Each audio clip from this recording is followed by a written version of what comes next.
сөз Кыргыз Республикасынын президенти Жапаров Садыр Нуркожоевичке берилет. Урматтуу Садыр Нуркожоевич, сөз сизде. Урматтуу министрлер кабинетинин мүчөлөрү, өз алдынча башкаруу органдарынын урматтуу жетекчилери, Адилбек Алешевич, сизге жана сиздин орун басарларыңыздын жасаган баяндамалары үчүн ыраазычылык билдирем. 2025 жылдын жыйынтыгы боюнча өлкөнүн өнүгүүсүнүн бардык негизги багыттарында оң динамика байкалганы көрүнүп турат, кубандырат бул бизди. Бул биздин тандаган багытыбыздын ырааттуу жана натыйжалуу экенин тастыктап турат.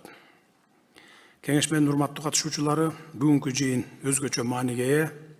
Барыңыздарга белгилүү болгондой, 28 январда менин Кыргыз Республикасынын президенти кызматына киришкениме жана биздин команда өз ишин баштаганына туура 5 жыл толду. Бүгүн биз ошол 5 жылдын жыйынтыктарын чыгарып, өткөн ишибизге талдоо жүргүзүү менен бирге өлкөбүздүн мындан аркы өнүгүү багыттарын аныктайбыз. Албетте өткөн 5 жыл бизге оңой болгон жок. Албан ийгиликтер, олуттуу жетишкендиктер менен катар чоң сыноолор, заманбап чакырыктар жана тарыхый чечимдер менен коштолду. Эсиңиздерде болсо 5 жыл мурун өлкөбүз жан кейиткен абалда болчу. Дүйнө эли пандемиянын кесепеттерин баштан кечирип жаткан, глобалдык экономикалык байланыштар үзгүлтүккө учураган маал эле. Өлкө ичинде институционалдык алсыздык, бюджеттин олуттуу тартыштыгы, инвестициялык активдүүлүктүн төмөндөшү, айрым мамлекеттик механизмдерге болгон ишенимдин солгундашы ачык эле көрүнүп калган. Пандемиядан кийинки абал өнүгүү темпине, социалдык жана каржылык туруктуулукка кыйла эле коркунуч жараткан. Дал ушундай туш тараптан кризистик кырдаал башталган мезгилде мамлекеттин жүгүн көтөрүү, элдин үмүтүн актоо менин мойнума жүктөлгөн эле. Бул албетте жөн эле бир саясий милдет эмес, жалпы кыргызстандыктардын алдындагы тарыхый жоопкерчилик болчу. Шайлангандан кийин алгачкы сөздөрүм али дагы эсимде. Ошондо мен Кыргызстанда баары жакшы болот, бизди жаркын келечек күтүп турат деп айткам. Бул жон гана элди жубатуу же дем берүүчү сөз эмес, бул чын ниетимден берилген убада эле. Өлкөбүздө чың алган абалды турукташтыруу, мамлекеттүүлүктү сактап калуу жана туруктуу өнүгүүнүн пайдубалын түптөө үчүн бардык мүмкүн болгон аракеттеримди жасайм деп тилеген болчумун.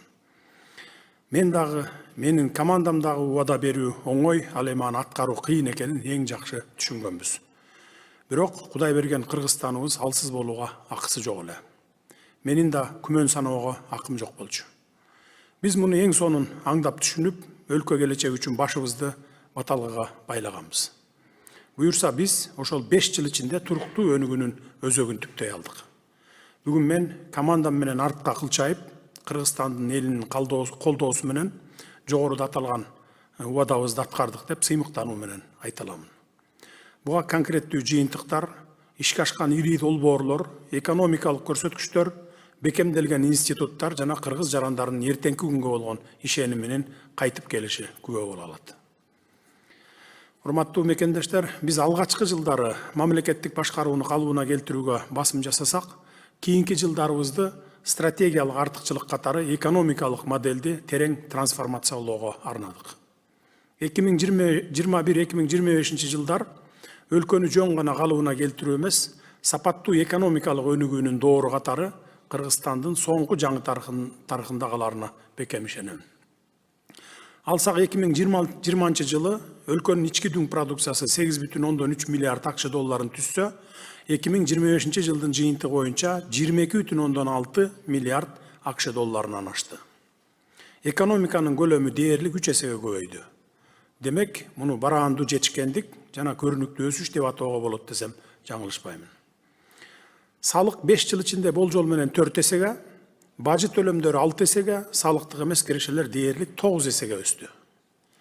Консолидацияланган бюджет 2021 жылы 313 миллиард сом болсо, 2025 жылы 1 триллион 100 миллиард сомдон ашты. Бул 3,5 эселик өсүү дегенди билдирет. Бул биздин тарыхта мурда болуп көрбөгөндөй көрсөткүчтөр. Биз көп жылдар бою көмүскө схемалар, өкүм сүрүп келген тармактарды тартипке келтирдик. Ачык айкындуулукка жана жоопкерчиликке басым жасадык. Эң башкысы фискалдык звенолордогу коррупциялык тобокелчиликтердин мүмкүнчүлүктөрүн кыскарттык эле, натыйжалары дароо байкалды. Мындай ыкчам өсүш дүйнөлүк практикада негизинен сейрек кездешет. Көп учурда мындай динамика чийки затка баалар кескин жогорулаганда же уникалдуу бир кендер ачылганда гана болот. Бизде болсо бул жыйынтыктар системалуу реформаларды жүргүзүү, салыктык жол жоболорду фискалдаштыруу, көмүскө экономиканы ачыкка чыгаруу, финансылык тартипти күчөтүү, бажы жана салык кызматтарын модернизациялоо, ачык жана түшүнүктүү эрежелерди киргизүү аркылуу жетиштик.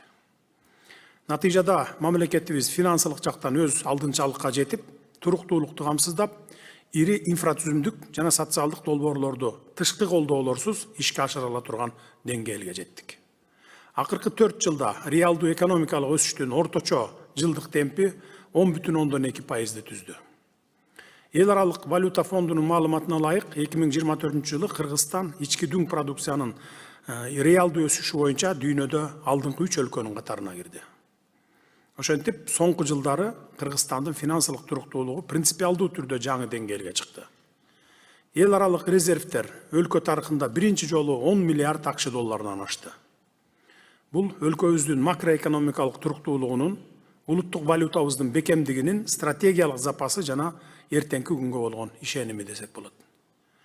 2025 жылы абройлуу эл аралык рейтинг агенттиктери Кыргыз Республикасынын суверендүүлүгүнүн кредиттик рейтингин B+ деңгээлине чейин жогорулагандыгын белгилешти.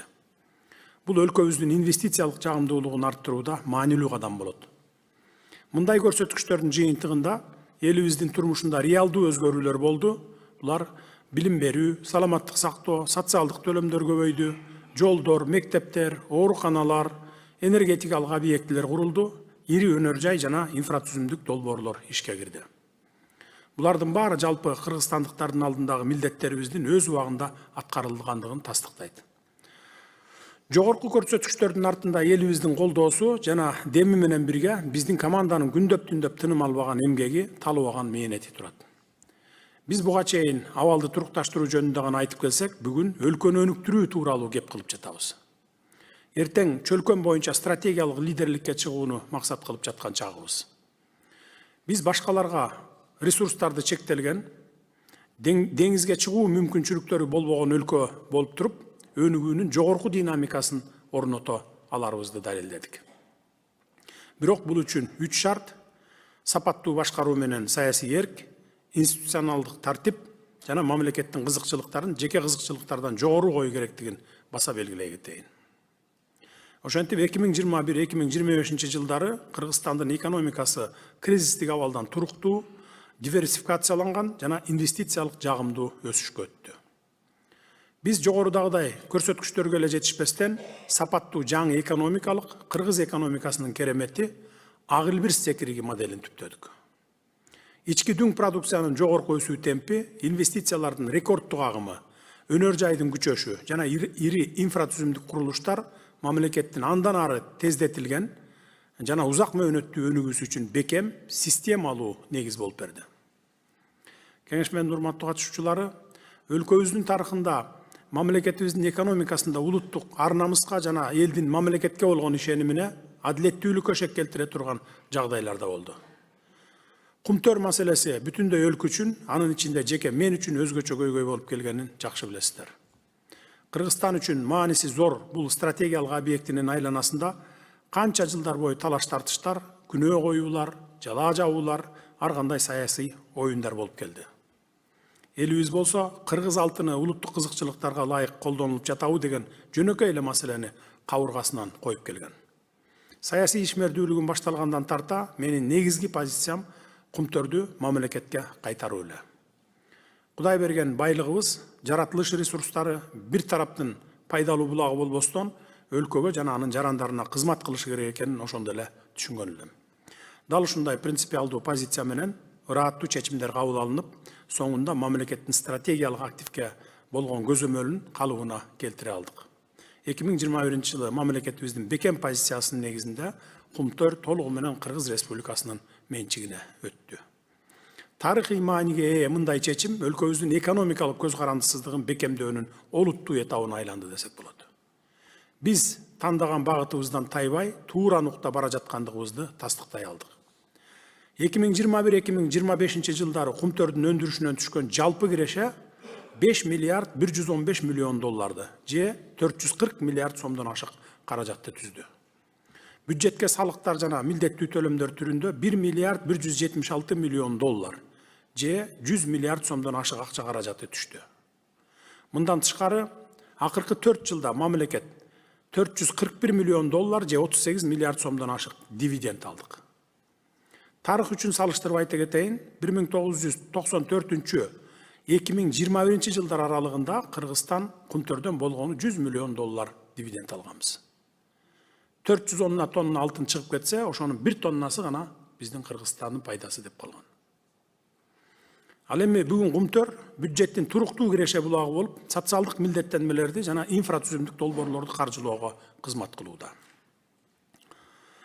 Ардактуу мекендештер, экономикалык өзгөрүүлөр менен катар, акыркы 5 жылда эгемен мамлекетибиз үчүн эң татаал жана жан кейиткен аялуу маселелердин бири болуп келген мамлекеттик чек ара маселесин жыйынтыктап жөнгө салууга жетиштик.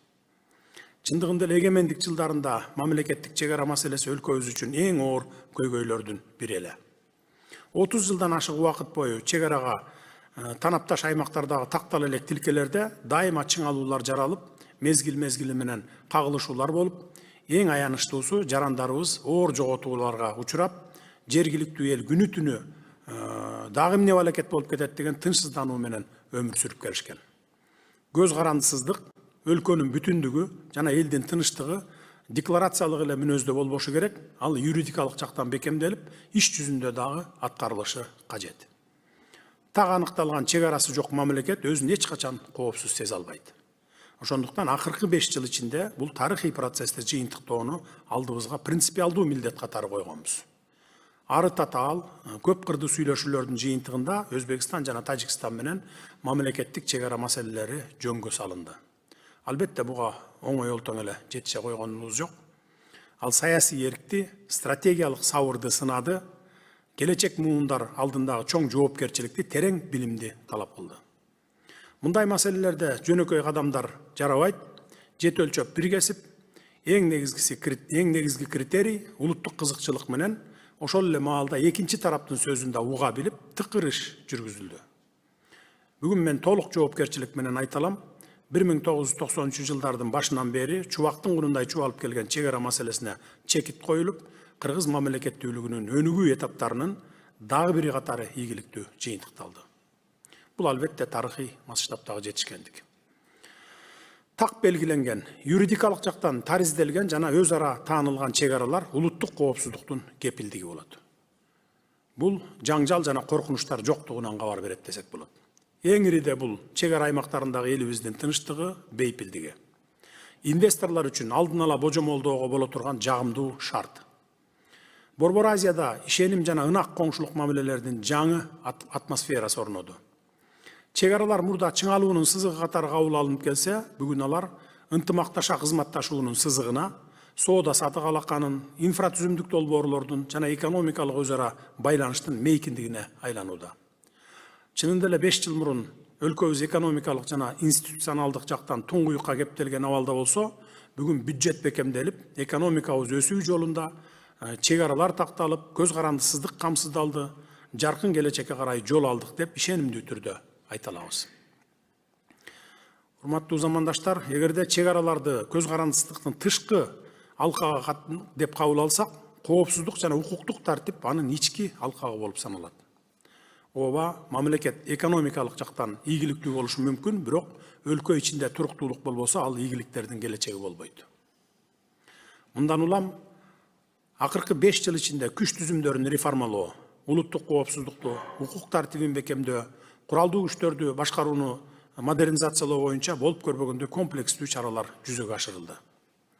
Материалдык техникалык базалар кеңири жаңыланып, заманбап курал жарак жана атайын техникалар, учкучсуз учуучу аппараттар, чалгындоо жана байкоо каражаттары, жогорку тактыктагы коргонуу системалары, заманбап транспорттук жана байланыш каражаттары жүздөгөн миллиардтар сомго сатылып алынды. Натыйжада өлкөнүн коргонуу жөндөмдүүлүгү олуттуу чыңдалып, аскер бөлүктөрдүн ыкчамдыгы артты.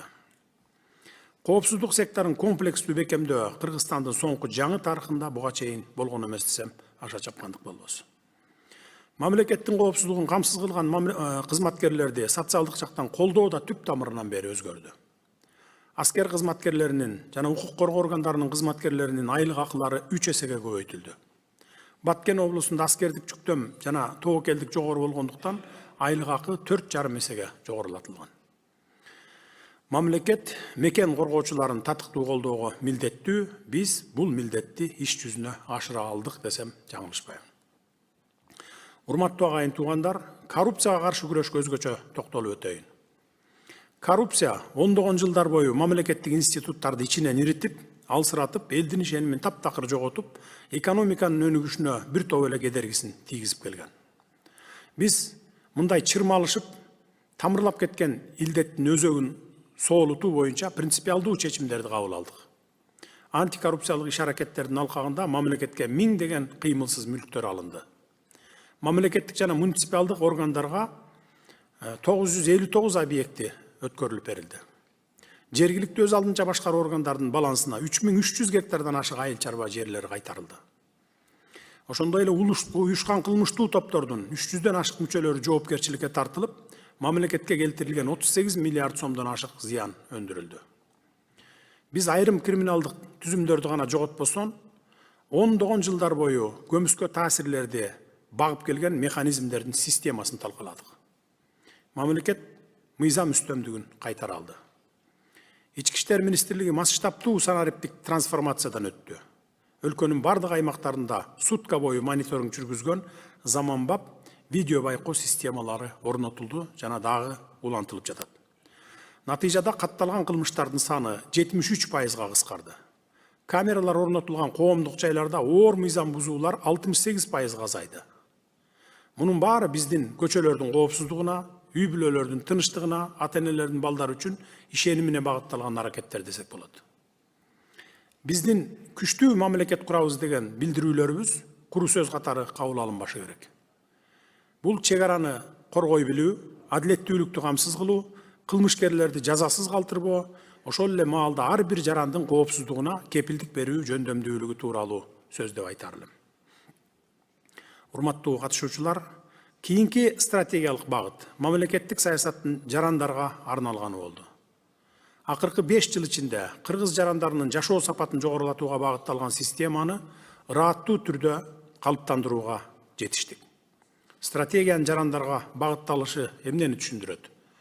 Мында биз жүргүзүп жаткан экономикалык саясатта, коопсуздук багытындагы иш аракеттер да, ошондой эле инфратүзүмдүк өзгөрүүлөр да адам үчүн, кыргыз жарандарынын бакубат жашоосу үчүн иштеши керек деген жөнөкөй принциптерге негизделген. Аталган 5 жылдыкта 936 социалдык объект курулуп, алардын бир тобу капиталдык оңдоодон да өткөрүлгөн. Булар мектептер, бала бакчалар, ооруканалар, спорт комплекстери, маданий объектилер. Мурда бир объектинин ачылышы улуттук деңгээлдеги чоң окуя болсо, бүгүн курулуштун ыргагы ушунчалык жогору болгондуктан ар бир ачылышка катышууга физикалык мүмкүнчүлүк жетпей, үлгүрө албай жатабыз. Билим берүү тармагында жүздөгөн жаңы мектептер жана бала бакчалар курулуп, миңдеген окуучуларга орундар пайда болду. 12 жылдык билим берүү моделине өтүү реформасы башталды. Алтын казык программасы бул тармактын өнүгүүсүндөгү багыт берүүчү чоң жылдызга айланды десек болот. Саламаттык сактоодо ондогон медициналык мекемелер модернизацияланып, заманбап жабдуулар сатылып алынды. Бишкекте 5000 орунду заманбап медициналык шаарча куруу демилгеленди. Буюрса, бул өлкө тарыхындагы эң ири медициналык борбор болот.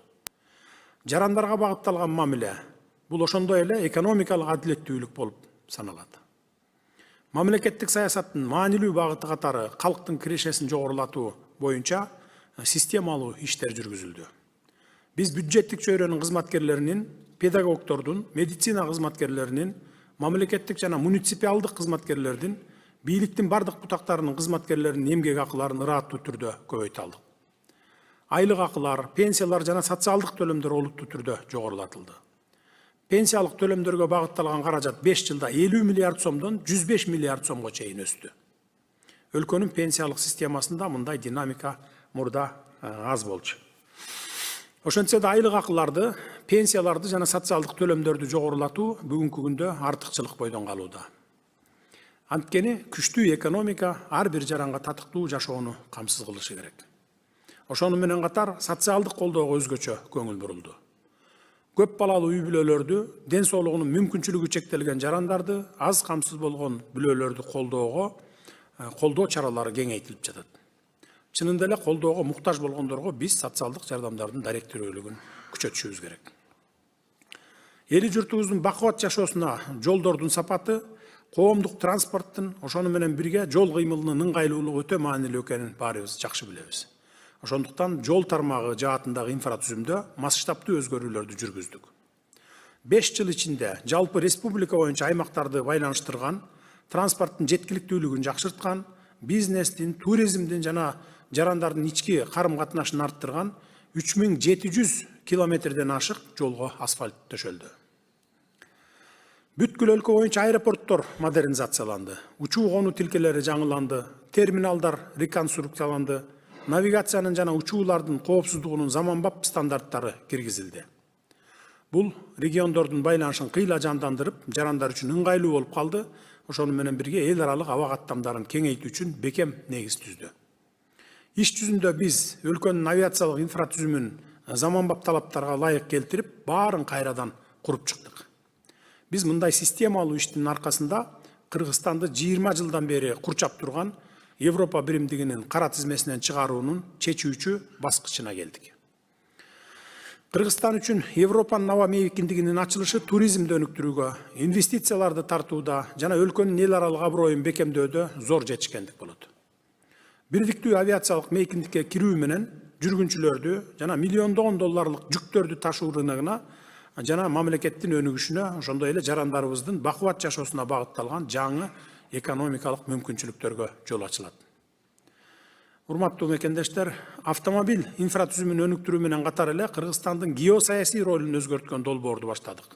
Азыркы учурда Кытай, Кыргызстан, Өзбекстан темир жолунун бүткүл узундугу боюнча толук масштабтуу курулуш иштери кызуу жүрүп жатат. Бул жөн гана транспорттук коридор эмес, бул Евразия мейкиндигинин экономикалык картасын өзгөртүүгө жана биздин өлкөнүн эл аралык логистиканын негизги звеносун айландырууга жөндөмдүү стратегиялык артерия десек жаңылышпайбыз. Дагы бир тарыхый долбоорубуз кубаттуулугу 1860 мегаваттык Камбар-Ата бир ГЭСинин курулушу. Буюрса, Кыргызстандын тарыхындагы эң ири энергетикалык долбоор катары аталган ГЭС ишке киргизилгенден кийин өлкө өзүнүн ички муктаждыктарын камсыз кылуу жана бүткүл аймактын энергетикалык туруктуулугуна салым кошуу менен катар эле электр кубатын толук экспорттоочу өлкөгө айланабыз. Ошол эле учурда биз амбициялуу жаңы курулуштарды эле эмес, иштеп жаткан системаларды да иретке келтирдик. Токтогул ГЭСи менен бирге бардык ГЭСтер өткөн кылымдын 50-чү, 60-чы, 70-чи жылдары курулган. Ошондон бери толук кандуу модернизациялоодон өткөрүлгөн эмес. Ошентсе да алар жарым кылымдан ашык убакыттан бери дээрлик токтобой иштеп келишти. Мен келгенде алардын техникалык абалы чынында эле өтө оор болчу. Акыркы 4 жылда ГЭСтерге масштабтуу реконструкция иштери жүргүзүлдү. Токтогул ГЭСинде 4 агрегат толугу менен жаңыланды. Бул анын кубаттуулугун 240 мегаваттка жогорулатууга мүмкүндүк берди. Бул деген сөз 240 мегаваттык жаңы ГЭС курулду деген менен барабар. Ошону менен катар 28 жаңы чакан ГЭС курулуп пайдаланууга берилди. Мындай өз убагында жана системалуу чечимдер кабыл алынбаса, өлкө сөзсүз түрдө электр энергиясынын тартыштыгына учурап, экономикабыз катуу чектөөлөргө туш болмок. Эми Кудай буйрса, ал ГЭСтерибиз, жаңыланган Токтогул ГЭСибиз дагы бир 50-60 жыл ремонтсуз иштеп бергенге мүмкүнчүлүгү бар. Ошондой эле Ысык көл облусунда эң ири Ала Тоо резорт, Тоо Лыжа кластери курула баштады.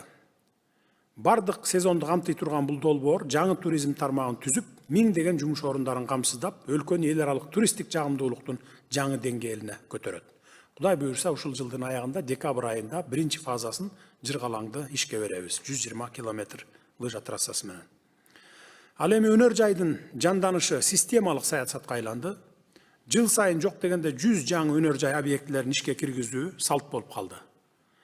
5 жылдын ичинде кайра иштетүү жана жеңил өнөр жайдан баштап, ири өнөр жай өндүрүштөрүнө чейинки тармактарда 100дөгөн ишканалар ишке киргизилди. Албетте мунун баары жаңы жумуш орундары, салыктык төлөмдөр жана мамлекеттин экономикалык өз алдынчалыгын бекемдөө болуп саналат. Агрардык өлкө саналган Кыргызстан үчүн айыл чарбасы миллиондогон адамдардын тагдыры деп кабыл алышыбыз керек. Өзүңүздөр билгендей, өлкө калкынын 60% айыл жерлеринде жашайт. Демек, агрардык секторду өнүктүрүү жарандардын көпчүлүгүнө түздөн түз кам көрүү дегенди билдирет. 5 жылдын ичинде биз айыл жергесиндеги элибизди колдоону негизги артыкчылык катары карадык. Анткени айылдын өнүгүшү менен үй бүлө өнүгүп, аймак бекемделип, бүтүндөй өлкө чыңдалат. Агро сектордогу иштер конкреттүү жыйынтыктарды берди. 5 жылдын ичинде айыл чарба продукциясын өндүрүү көлөмү 2 триллион сомго чамалады. Демек, бул тармакта дагы жаңы жумуш орундары пайда болуп, айылдагы үй бүлөлөрдүн кирешелери өсүп, аймактар менен кошо бүткүл республиканын экономикалык өз алдынчалыгы чыңдала баштаганынан кабар берет. Натыйжада бүгүнкү күндө Кыргызстан социалдык жактан маанилүү болгон негизги азык түлүктүн 9 түрүнүн ичинен 6 толугу менен өзүбүз камсыз кылып баштадык. Мурда импорттоп келчүрөк ошонун баарын. Келечекте азык түлүктүн калган 3 түрүн дагы импорт алып келбестен өзүбүз камсыз кылууга жетишебиз деген алдыда пландарыбыз бар. Бул азык түлүк туруктуулугунун жана улуттук азык түлүк коопсуздугунун стратегиялык көрсөткүчү болмокчу. Ата мекендик айыл чарба продукциясынын 60тан ашык түрү биздин фермерлердин эл аралык рыноктордогу атаандаштыкка жөндөмдүүлүгүн тастыктоо менен дүйнөнүн 80ден ашуун өлкөсүнө экспорттолууда. Айыл чарбасындагы мындай ийгиликтин аркасында мамлекеттин, кооперативдердин, кайра иштетүүчүлөрдүн жана айылдардагы миңдеген дыйкандар менен фермерлердин биргелешкен талыкпаган эмгеги турат. Алар өлкөдөгү өзгөрүүлөргө ишенип, өз тармактарын өнүктүрүү үчүн реалдуу инструменттерге ээ болушту. Айыл чарбасында суу ресурсу түшүмдүн негизги экенин түшүнүү менен ирригациялык инфратүзүмдү модернизациялоо өзгөчө маани берип келебиз. Модернизациялоого 5 жылдын ичинде каналдар, насостук станциялар жана гидротехникалык курулмалар курулду жана бир тобу реконструкцияланды. Суу ресурстарын эсепке алуунун жана бөлүштүрүүнүн заманбап системалары киргизилди. Миңдеген фермерлер тамчылатып жана жамгырлатып сугаруу үчүн жабдууларды сатып алышты. Бул түшүмдүүлүктү олуттуу түрдө жогорулатууга, тобокелдиктерди азайтууга жана ар бир гектар жердин эффективдүүлүгүн арттырууга мүмкүнчүлүк берди. Биз болгон иш аракетибиз менен жөн гана индустрияны өнүктүрүп жаткан жокпуз. Биз адамдын бакубатчылыгы үчүн иштей турган айыл экономикасынын туруктуу моделин түзүп жатабыз. Биздин максат ар бир айыл тургуну мамлекеттин колдоосун сезип, эртеңки күнгө ишеним артуу менен Кыргызстандын өнүгүүсүнө кошкон салым үчүн сыймыктанууга жеткирүү. Урматтуу мекендештер, ар бир адамдын татыктуу өмүр сүрүүсүнө эң негизги шарт бул өз үйүнө ээ болуусу. Турак жайсыз үй бүлөнүн туруктуулугу жана бакубаттуулугу тууралуу сөз кылуу дагы мүмкүн эмес.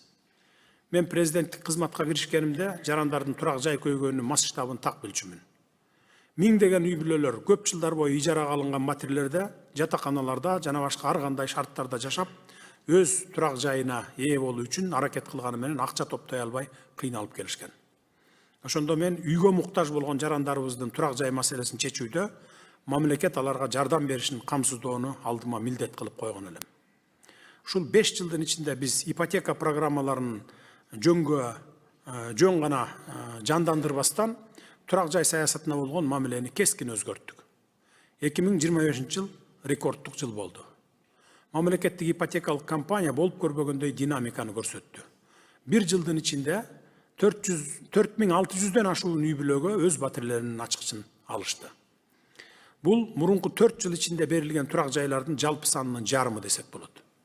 Баш аягы 2021 жылдан тартып, республика боюнча 9250 үй бүлө өз турак жайына ээ болду. Алар биринчи жолу өз ак өргөлөрүнө кирген жаш жубайлар, мындай мүмкүнчүлүктү ондогон жылдар бою күтүп келген дарыгерлер менен мугалимдер жана бюджеттик чөйрөнүн кызматкерлери. Ал эми социалдык жактан аялуу категориядагы жарандар үчүн турак жайга жетүү жашоолорунда бурулуш учуру болду. Биз чындап эле Менин үйүм мамлекеттик программасын масштабтуу жана жеткиликтүү кылууга жетиштик. Ал эгемен Кыргызстандын тарыхындагы эң ири турак жай программасы болуп калды. Ооба, долбоорлордун бир топ бөлүгү Борбордо жана суроо талап жогору болгон Чүй облусунда ишке ашырылууда. Ошол эле маалда Чүй облусунан сырткары Ош, Жалал Абад, Ысык көл, Баткен, Талас жана Нарын областарында курулуш иштери жигердүү жүрүп жатат. Мен ушул жерден айта кетишим керек. Мамлекеттик ипотекалык үйлөрдү курууда канча акча бөлүнүп берилсе, ошону тең ортодон бөлүп 50%-ын түштүккө, 50%-ын түндүккө берип атабыз. Мына былтыр $400 миллион бердик элек, 200 миллионун түштүккө, 200 миллионун түндүккө бөлгөнбүз. Быйыл дагы $400 миллион бөлөбүз, аны дагы ошондой кылабыз. 200 миллион түштүк, 200 миллион. Анткени калктын саны эки жакта тең бирдей, плюс-минус 1%-ын тегерегин түзөт. Ошондуктан эки тарап, түндүк түштүк тараптын экөө тең бирдей өнүгүшү керек деген мааниде. Бул ипотекалык саясатта эле эмес, бүтүндөй акча бөлүштүрүүдө ушундай тең-метең бөлөбүз. Мисалы, жолдорду салыштырмалуу түндүккө караганда түштүктө узагыраак жолдор салынды былтыркы жылы. Ошондой эле мектептер, социалдык объектилерде ошондой. Биз мамлекетте ондогон жылдар бою чечилбей келген көйгөйлөрдү чечүүгө жөндөмдүү экенибизди далилдедик. Мындай иш аракеттерибиз мындан ары дагы улантылат. Быйыл Кудай буйрса, жылдын аягына чейин жалпы өлкө боюнча 20 миңге жакын үй бүлөгө батирлердин ачкычын тапшырабыз. Биздин максат ар бир кыргызстандык үй бүлө өз үйүндө ыңгайлуу шартта жана Кыргызстандын жаркын келечегине ишеним артуу менен өмүр сүрүүсүнө мүмкүнчүлүк түзүп берүү болуп саналат. Натыйжада турак жай, бала бакча, мектеп, оорукана, жол, транспорт, жумуш орундарын түзүү жана башка көптөгөн тармактардагы ийгиликтерибиз мамлекеттин системалуу саясатынын предмети болуп калышы керек. Бул жетишкендиктердин бардыгын жүргүзүп жаткан саясатыбыздын негизги багыты мамлекет жарандары жана алардын келечеги үчүн кам көрөт деген конкреттүү идея бириктирип турат. Ошол эле маалда биз башкаруу философиясын өзгөрткөндүгүбүздү белгилей кетейин. Мындан ары мамлекет жана анын чиновниктери өзү менен өзү жашабайт. Алар жарандарына кызмат кылат. Мамлекеттин ишинин негизги натыйжалары адамдардын жашоо шарттарынын сезилерлик жакшырышынан байкалышы зарыл. Урматтуу мекендештер, артка кылчайып жасаган иштерибизге сереп салсам, мойнубузга тагылган милдеттерди, берген убадаларыбызды аткаруудан тышкары, мекен алдындагы, эл алдындагы бийик жоопкерчилигимди сездим. Убакыт учкан куш болуп, билинбей 5 жыл өткөнү менен, ошол эле учурда чоң сыноолор менен бирге чечкиндүү кадамдардын мезгили дагы болуптур. Биз тагдыр чечер чечимдерди оңой олтоң эле таба калган жокпуз. Кээде татаал, кээде популярдуу эмес, албетте жалпы элге жакпаган, бирок стратегиялык зарыл чараларды көрдүк жана чечимдерди кабыл алдык. Анткени биздин алдыбызда мамлекеттүүлүктү бекемдөө жана Кыргызстандын өнүгүүсүнө жаңы багыт берүү деген тарыхый миссия тургандыгын жакшы билебиз. Экономиканын бекем негизин түзүүгө, жарандардын мамлекетке болгон ишенимин кайтарууга, өлкөнүн эл аралык беделин калыбына келтирүүгө, инвесторлордун мамлекетке инвестиция салуусу үчүн дүйнөлүк аренада Кыргызстанды кадыр барктуу өнөктөш кылууга умтулдук. Аракеттерибиз текке кеткен жок. Бүгүн өнүгүүнүн жаңы этабынын пайдубалы түптөлдү, базалар түзүлдү, багыттар аныкталды, жоопкерчиликтин жогорку чеги такталды. Бирок бул жетишилген ийгиликтер, жасалган аракеттер чоң сапардын башталышы гана. Ошондуктан 2025 жылдын июнь айында Кыргыз Республикасынын 2030 жылга чейин өнүктүрүүнүн улуттук программасын бекитүү жөнүндө жарлыкка кол койгом. Бул биздин өнүгүү багытыбызды аныктаган стратегиялык документ болуп саналат. Ар бирибиз Кыргызстан жакынкы жылдары күчтүү, атаандаштыкка жөндөмдүү, социалдык жактан туруктуу мамлекет болууга тийиш экендигин так түшүнүүбүз абзел. 2030 жылга карата биз алдыбызга конкреттүү багыттарды койдук. Калктын жан башына болгон ички дүң продукциясын $4500 акш долларына жеткирүүбүз, экономиканын жалпы көлөмүн $30 миллиард акш долларынан кем эмес камсыз кылуубуз зарыл.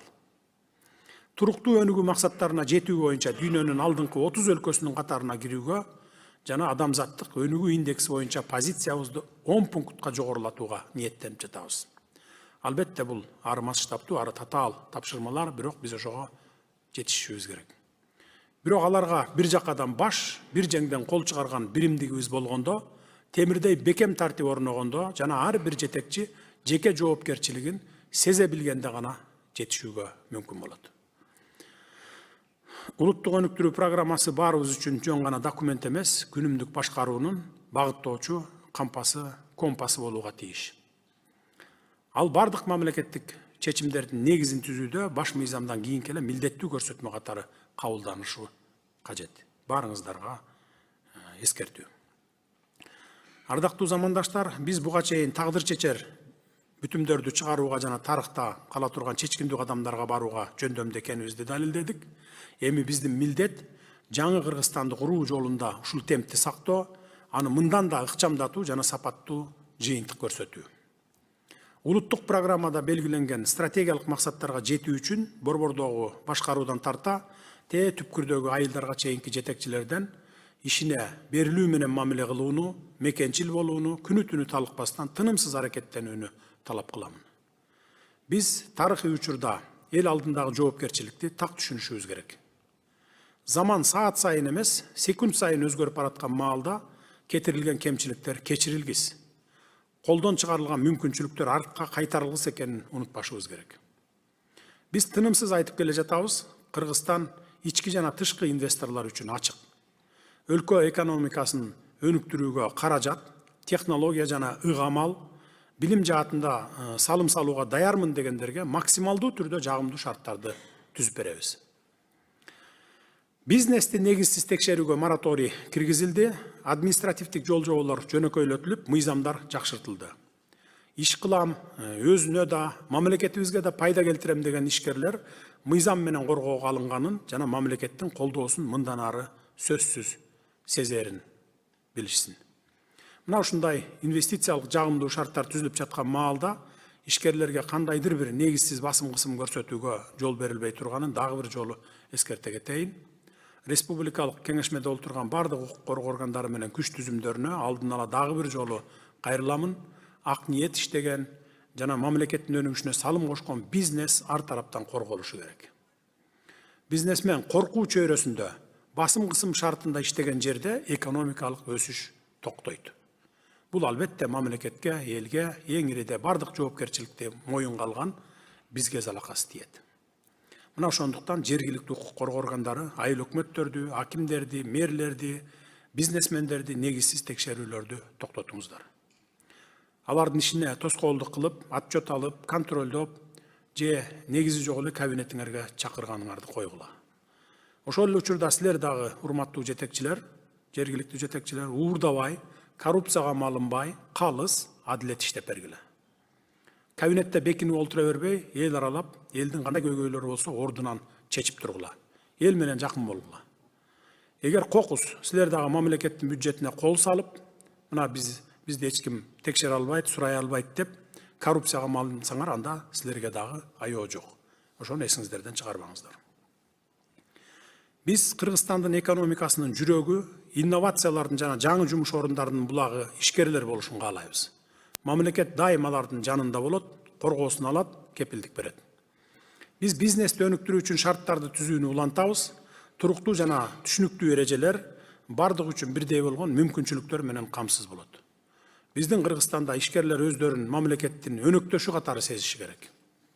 Ушундай эки тараптуу сый урмат мамиле менен гана биз кубаттуу экономикалык секирикти жана өлкөбүздүн татыктуу келечегин камсыздай алабыз.